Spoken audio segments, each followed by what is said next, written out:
Have you noticed that the more you complain to your spouse about his or her behavior, the more they engage in that behavior?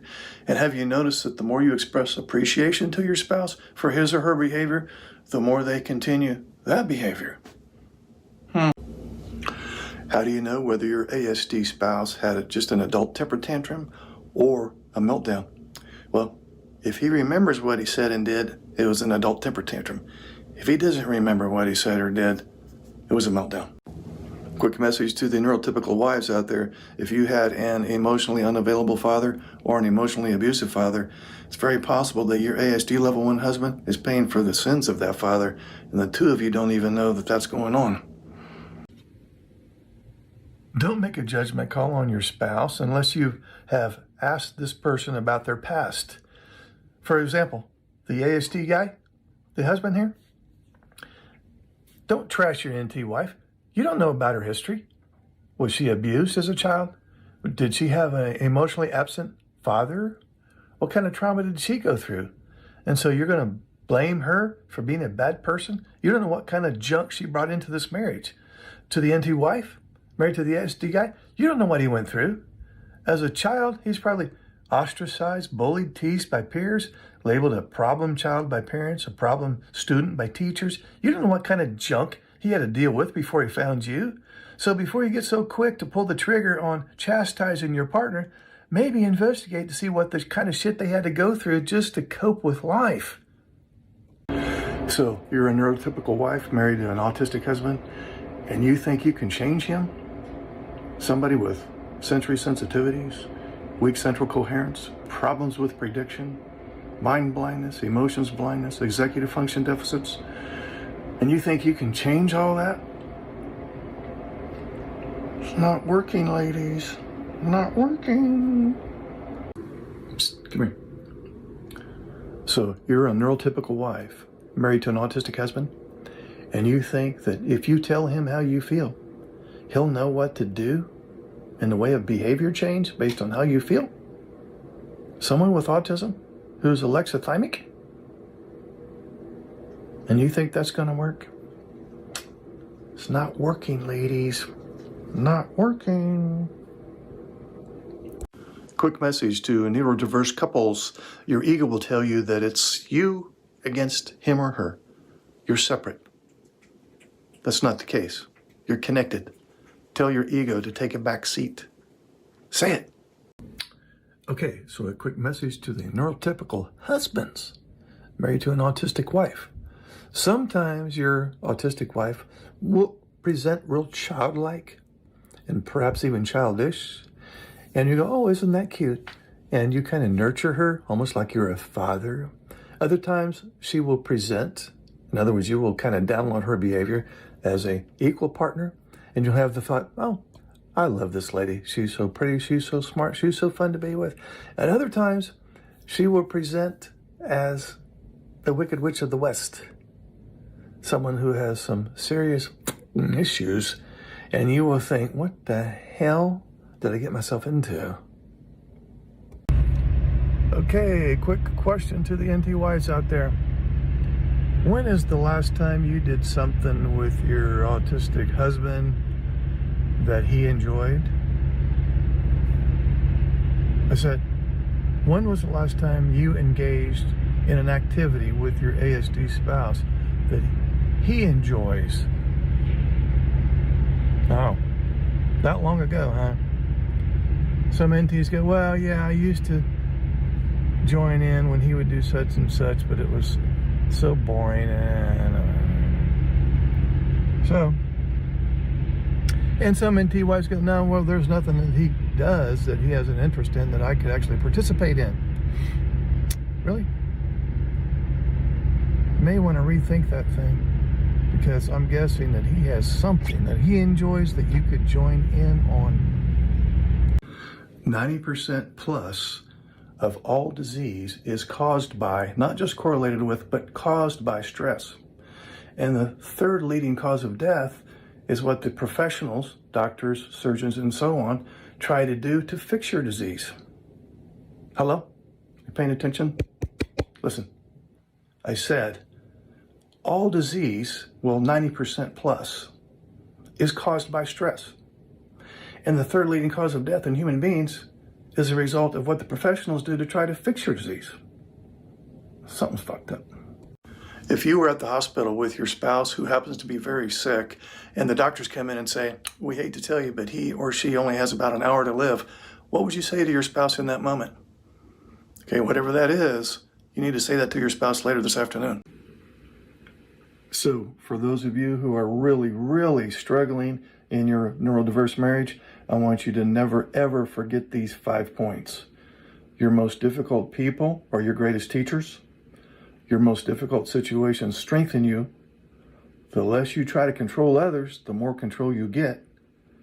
Rather than focusing on what you don't want and what's going wrong, focus on what you do want and what's going right. And rather than focusing on how you're being mistreated, focus on how you can take care of yourself. What's more important to you, being right or keeping the peace? The answer is being right. And so every time you choose being right over keeping the peace, you have officially laid your own trap. What's more important to you, listening to understand the other person or speaking to be understood? The answer is speaking to be understood.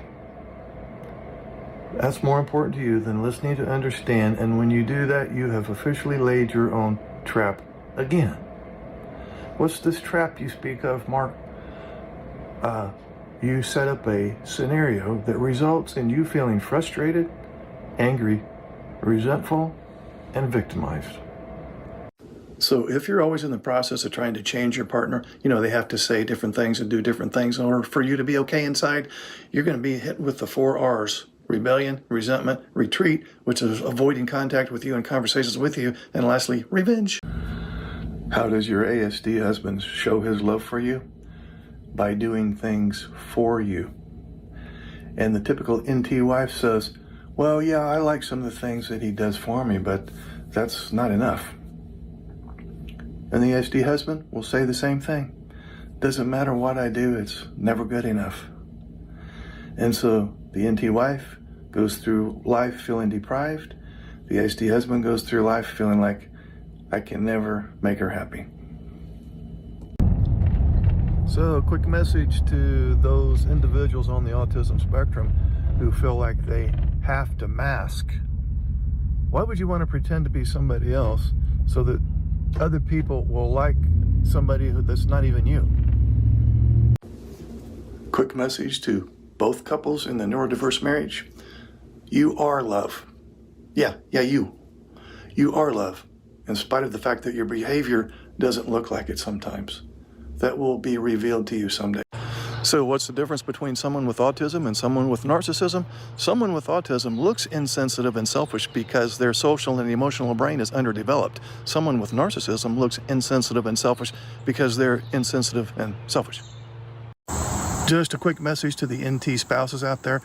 Autism was here long before you were born, and autism is going to be here long after you're gone. It has nothing to do with you. There's no need to take it personally. It's a lot like the weather. There's going to be lightning, thunderstorms, sun, rain. It's a mixed bag. So, message to NT spouses out there, what do you have in the way of self-care strategies in all different domains of life? Spiritually, physically, mentally, emotionally, socially, financially, even vocationally and educationally. What are some of your self-care strategies? Does changing your autistic spouse fall into the category of one of your self-care strategies? It shouldn't, because that's a self-sabotage strategy, not a self-care strategy. Your autistic husband has self-care strategies. He will engage in his special interests for lengthy periods of time to de-escalate, to reduce his anxiety, to charge his battery. You need to find a self-care strategy that's as good as his. And changing him can't be one of your self-care strategies. That's self-sabotage. So again, all domains of life, spiritually, physically, mentally, emotionally, socially, financially, what can you do self-care-wise? Dear NTYs, autism spectrum disorder is what it is. You can't change it. Trying to change the traits in an autistic person is like trying to change the weather. You don't stand a chance getting that accomplished. Please stop beating your head against a brick wall. He has to understand my feelings or I'm being abused. He has to say or do certain things, otherwise I'm not okay inside. He has to avoid saying or doing certain things, otherwise it hurts my feelings. Why would you want to give anybody that kind of power? Hey, a quick message to the NT wives out there. You want to speak your autistic husband's love language? It's not going to be words of affirmation or acts of service or gifts or quality time or physical touch. Just stop pointing out what he's doing wrong. That's his love language. He would view that as a very loving thing to do.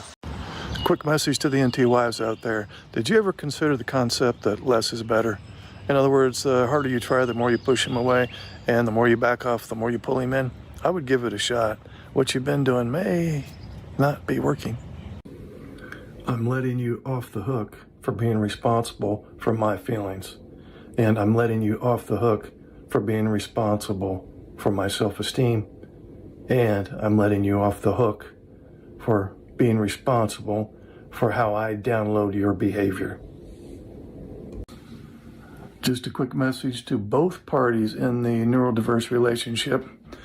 When the two of you are having a disagreement and you're trying to explain your side of things and you're trying to help the other person to get your perspective, that is the dumbest thing you'll ever do.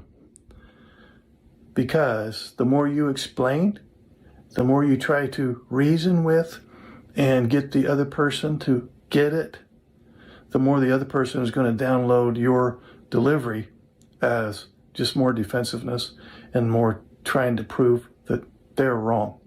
So the next time you're trying to get the other person to get it and they're not getting it, instead of further explanations, find a washcloth and stick it in your mouth.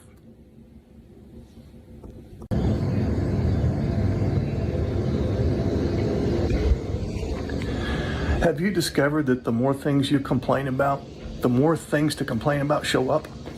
Have you discovered that the more insecure you are, the more you require the other person to change their behavior so you'll be okay inside? Have you discovered that the more you look around and hunt down the things that are going wrong, more wrong things tend to show up?